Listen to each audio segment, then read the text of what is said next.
समस्त को प्रभु जीशुख्रीष्ट नाम नमस्कार। मु भाई विश्वनाथ पाणी आज एक आत्मिक शिक्षार आपण मान स्वागत करे। आज प्रसंग बा अंश एहीपरि रहिबो। जीशुख्रीष्ट क्रूसरे चतुर्थ वाणी माथ्यू 27 अध्याय 46 पदरे, हे मोहर ईश्वर तुम्भे मते काहेकि परित्याग कल। यही बाणीर महत्व आम शिक्षा करने आसत आम प्रार्थना करवा। अनुग्रहकारी स्वर्गस्थ पिता, परित्राणकर्ता, मुक्तिदाता, उद्धारकर्ता प्रभु जीशु, मु तुम धन्यवाद करे। आमर साहाय्यकारी पवित्र आत्मा परमेश्वर, मु तुम धन्यवाद करे। आज मत दया कल, अनुग्रह कल। क्रूसरे जीशुख्रीष्टर चतुर्थ वाणी, हे मोहर ईश्वर तुम्हें मते कहीं परित्याग कल। ए वीडियो बनवाई प्रभु मत अनुग्रह कर, साहाय्य कर। जो माने भी प्रभु ए वीडियो देखिए समस्त आशीर्वाद पाइबे। प्रभु तुम वाक्य अनुसार व्यवहार हे, एथिपाई प्रत्येक को आशीर्वाद कर। तुम दास दासी विश्वासी मान केवल गौरव तुम्हें पाओ। ए प्रार्थना प्रभु जीशुख्रीष्ट नाम मागुछु पिता, आमेन। प्रिय प्रभुंक लोक माने ए चतुर्थ बाणीर महत्व को आमे शिक्षा करने जीवा। किछि प्रमुख दिगरु आमे बुझी पारिबा ए चतुर्थ बाणीर महत्व को। प्रथम विषय है भविष्यत बाणीर पूरण, जहाँकि गीत संहिता तार 22 पदरे लेखा अछि। आमे जदि पाठ करिबा, हे मोहर परमेश्वर तुम्हें काहेकि मते परित्याग करियछ। जीशुख्रीष्टंकर बलिदान पूर्वर ए भाववाणी आगुरु ही परमेश्वर आड़ू होता। जीशुकर कष्ट और क्रूसविध घटना पूर्वर जो भविष्यवाणी होता आम ताहा पढ़ुथिलु। भविष्यवाणीर पूरण निमंते आओ चतुर्थ बाणी सफल होइछि। पुणी आमे देखिबा द्वितीय विषय, पापर भार बोहिबा महत्व। ना पाप वो पवित्र ईश्वर एकाठी रही पारिबे नाही। जीशुख्रीष्ट समस्त मनुष्यर पाप निज उपरे नेले। सही समय से पितांक सहित आत्मिक भावे विच्छिन्नता अनुभव कले। एटा होछि तार द्वितीय कारण। तृतीय विषय है न्याय पूरण पाए। कहीं लिखा अच्छी रोमियो तार 6:23 पदरे एपर लिखा अच्छी। आपण माने समस्त शुणु, मु पाठ करुछि। रोमियो 6:23 पदरे एपर लिखा अच्छी, कारण पापर वेतन मृत्यु, किंतु ईश्वरंक अनुग्रह दान आम्भमानक प्रभु ख्रीष्ट जीशुंक सहभागितारे अनंत जीवन अटे। आमे देखुछु एई चतुर्थ बाणी जीशुख्रीष्ट जो क्रूसरे करथिले, हे मोहर ईश्वर तुम्हें मते काहेकि परित्याग कल। यार महत्व आमे किछि शुणुथिलु। जदि आमे देखिबा, ईश्वर जीशुख्रीष्ट को परित्याग करने पूर्वर संपर्क केमिति थिला। जदि बाइबल अनुसार आमे देखिबा, निकटतम पिता और पुत्र संपर्क थिला। जहन तार 10:30 पद लिखा अछि, मु ओ पिता एक, यही संपर्क थिला। द्वितीय विषय देखिबा, अनंत प्रेमर संपर्क। जहन 17:24 पद लिखा अछि, सृष्टि पूर्वर मध्य प्रेम करुथिले। चिरंतन प्रेम संपर्क थिला प्रभु श्रीकृष्णकर ईश्वर सहित। निरंतर सहभागिता थिला, फेलोशिप थिला। जहन 8:29 पदरे लिखा अछि, समस्ते शुणिबे, मु पढ़ुछि कि प्रकार संपर्क थिला। एठारे एपरि लिखा अछि 8:29 रे, ମୋହର ପ୍ରେରଣକର୍ତ୍ତା ମୋ ସଙ୍ଗରେ ଅଛନ୍ତି, ସେ ମୋତେ ଏକାକୀ ପରିତ୍ୟାଗ କଲେ ନାହିଁ, କାରଣ ମୁଁ ସର୍ବଦା ତାହାଙ୍କର ସନ୍ତୋଷଜନକ କାର୍ଯ୍ୟ କରେ। ନିରନ୍ତର ଫେଲୋସିପ୍ ଥିଲା, ସହଭାଗିତା ଥିଲା, ପବିତ୍ରତାର ସମ୍ପର୍କ, ପାପ ନଥିବାରୁ ସମ୍ପର୍କରେ କେବେ ବାଧା ନଥିଲା। ପ୍ରଭୁ ଗୌରବ ପାଆନ୍ତୁ, ପ୍ରଭୁ ଆଶୀର୍ବାଦ କରନ୍ତୁ ଆମ ସମସ୍ତଙ୍କୁ। ଯେ ଆମେ ଦେଖୁଛୁ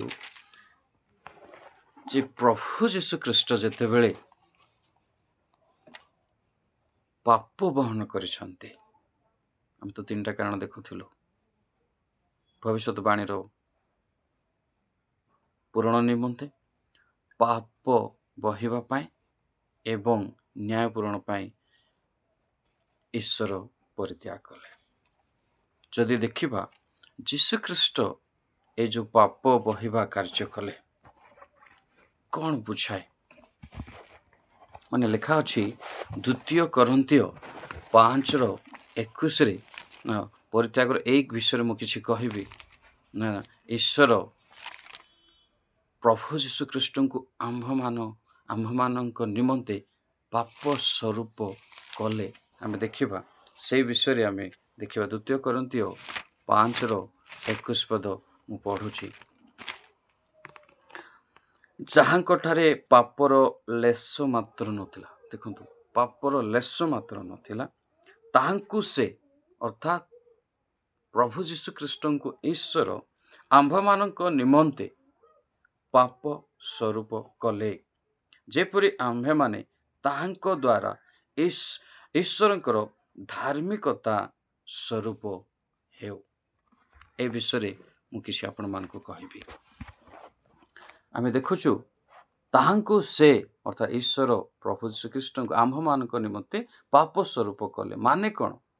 ଯୀଶୁ ପାପୀ ହେଲେ ନୁହଁ, କିନ୍ତୁ ସେ ଆମ ସମସ୍ତ ପାପର ଭାର ନିଜ ଉପରେ ନେଲେ।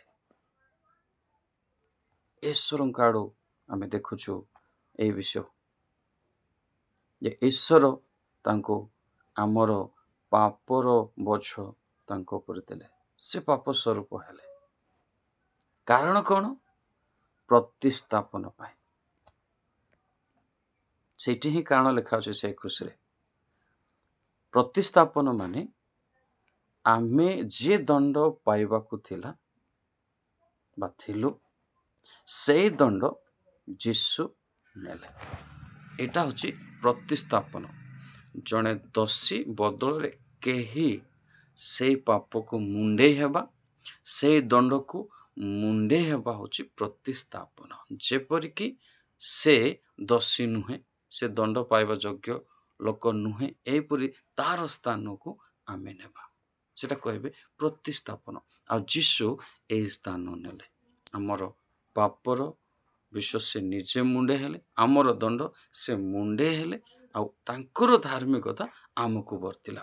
ଯଦି ଆମେ ଦେଖିବା ଯେଶାୟ, ଆମେ ସମସ୍ତେ ପଢ଼ିବା ଯେଶାୟ 53ର ଯଦି ଆମେ 5 ଦେଖିବା, ମାତ୍ର ସେ ଆମ୍ଭମାନଙ୍କ ଅଧର୍ମ ନିମନ୍ତେ କ୍ଷତ ବିକ୍ଷତ ହେଲେ ଓ ଆମ୍ଭମାନଙ୍କର ଅପରାଧ ନିମନ୍ତେ ଚୂର୍ଣ୍ଣ ହେଲେ। ଆମ୍ଭମାନଙ୍କର ଶାସ୍ତିଜନକ ଶାସ୍ତି ତାହାଙ୍କ ଉପରେ ବର୍ତ୍ତିଲା ଓ ତାହାଙ୍କ ପ୍ରହାରେ ଆମ୍ଭେମାନେ ସୁସ୍ଥ ହେଲୁ। ଆମମାନଙ୍କ ଅଧର୍ମ ନିମନ୍ତେ ସେ କ୍ଷତ, ମାନେ ପ୍ରତିସ୍ଥାପନ ବୋଲି ବୁଝାଇବା। ଆମେ କ୍ଷତ ବିକ୍ଷତ ହେବା କଥା, ତାଙ୍କେ ହେଲେ। ଆମମାନଙ୍କ ଅପରାଧ ନିମନ୍ତେ ଚୂର୍ଣ୍ଣ ହେଲେ, ସେ ଚୂର୍ଣ୍ଣ ହେଲେ, ସେ ବଳି ହେଲେ, ସେ ମାନେ ନିଜର ଜୀବନକୁ ଦେଲେ। ଆମମାନଙ୍କର ଶାନ୍ତିଜନକ ଶାସ୍ତି ତାହାଙ୍କ ଉପରେ, ଆମର ଶାସ୍ତି ତାହାଙ୍କ ଉପରେ ପଡ଼ିଥିଲା। ମାନେ ଆମର, ଦେଖନ୍ତୁ, ତାଙ୍କ ଶାସ୍ତି ପାଉଛନ୍ତି, ଆମେ ଶାନ୍ତିରେ ଅଛୁ, ତାଙ୍କ ପ୍ରହାର ଆମେ ସୁସ୍ଥ। ଏଇଟା କହିବେ ପ୍ରତିସ୍ଥାପନ। ଏଥିପାଇଁ ଆମେ ଦେଖୁଛୁ ଈଶ୍ୱର ତାଙ୍କୁ ପାପ ସ୍ୱରୂପ କଲେ ଆଉ ପରିତ୍ୟାଗ କରୁଛନ୍ତି। କାରଣ ଦେଖନ୍ତୁ, ପାପର ଗଣନା, ଆମ ପାପ ଯୀଶୁଙ୍କ ଉପରେ ଗଣାଗଲା ଏବଂ ଯୀଶୁଙ୍କ ଧାର୍ମିକତା ଆମ ପାଖକୁ ଆସିଲା। ଅର୍ଥ, ତାହାଙ୍କୁ ସେ ଆମମାନଙ୍କ ନିମନ୍ତେ ପାପ ସ୍ୱରୂପ କଲେ ମାନେ ଆର ଅର୍ଥ ହେଉଛି ଏଇଟା। ବଳିଦାନର ଚିହ୍ନ ପୁରାତନ ନିୟମରେ ପଶୁ ବଳି ଦିଆଯାଉଥିଲା। ଲୋକଙ୍କ ପାପ ସେ ପଶୁ ଉପରେ ରଖାଯାଉଥିଲା। ଦେଖନ୍ତୁ, ଲୋକଙ୍କର ପାପ ପଶୁ, ଯୀଶୁଖ୍ରୀଷ୍ଟ ସର୍ବଶ୍ରେଷ୍ଠ ବଳି। ତେଣୁ ଜହନ 1:29 ଏହିପରି ଲେଖା ଅଛି, ଆମେ ପଢ଼ିବା। ଏଠାରେ ଆମେ ଦେଖୁଛୁ 29ରେ, ତହିଁ ଆର ଦିନ ସେ ଯୀଶୁଙ୍କୁ ନିଜ ପାଖକୁ ଆସୁଥିବା ଦେଖି କହିଲେ, ଏଇ ଦେଖ ଈଶ୍ୱରଙ୍କ ମେଷ ଶାବକ, ଯେ ଜଗତର ପାପ ବୋହି ନେଇଯାଆନ୍ତି। ଏଥିପାଇଁ ଈଶ୍ୱର ତାହାଙ୍କୁ ଆମମାନଙ୍କ ପାପ ସ୍ୱରୂପ କଲେ। ଆଉ ପାପ ସ୍ୱରୂପ କରି ଆମେ ଦେଖୁଛୁ ପରିତ୍ୟାଗ କରିଛନ୍ତି।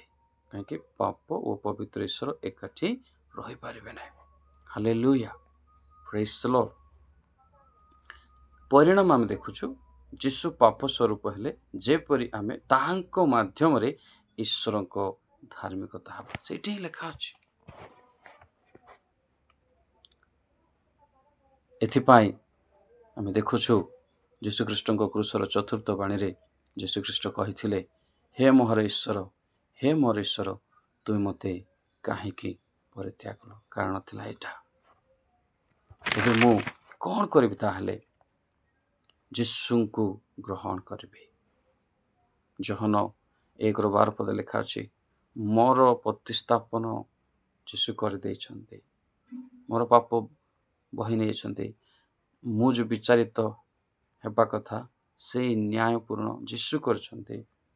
ମୁଁ ପଶ୍ଚାତାପ କରିବାର ଅଛି। ଯଦି ଏବେ ବି ଯଦି କୌଣସି ଖ୍ରୀଷ୍ଟୀୟ ବିଶ୍ୱାସୀ ମାନେ, ଯଦି କୌଣସି ଲୋକମାନେ ଯଦି ଏପର୍ଯ୍ୟନ୍ତ ପ୍ରଭୁ ଖ୍ରୀଷ୍ଟଙ୍କୁ ବିଶ୍ୱାସ କରିନାହାନ୍ତି, ଯୀଶୁଖ୍ରୀଷ୍ଟଙ୍କ ଛଡ଼ା ଆଉ କେହି ପରିତ୍ରାଣ ଦେଇପାରିବେ ନାହିଁ, କେହି ମୁକ୍ତି ଦେଇପାରିବେ ନାହିଁ। କେବଳ ଏକମାତ୍ର ସତ୍ୟ ନିତ୍ୟ ଜୀବିତ ପରମେଶ୍ୱର ଜଗତର ସମସ୍ତ ପାପୀମାନଙ୍କ ପାଇଁ କ୍ରୁଶରେ ବଳି ହେଲେ। ପାପ ପବିତ୍ର ଧର୍ମମୟ ପରମେଶ୍ୱର ହେଇଥିବାରୁ ପବିତ୍ର ଧର୍ମମୟ ବିଚାର କରିବା ପାଇଁ ସେଇ ବିଚାର ମୃତ୍ୟୁଦଣ୍ଡ ଦାବି କଲା, ରକ୍ତ ଦାବି କଲା। ଆଉ ତାଙ୍କର ନିଜ ଦାବି ପୂରଣ ଈଶ୍ୱର ପ୍ରେମମୟ ହେଇଥିବାରୁ ସେ ନିଜେ ପୂରଣ କଲେ। ତେଣୁ ଆମକୁ ପ୍ରଭୁଙ୍କ ନିକଟକୁ ଫେରିବାର ଅଛି, ପଶ୍ଚାତାପ କରିବାର ଅଛି, ଅନୁତାପ କରିବାର ଅଛି।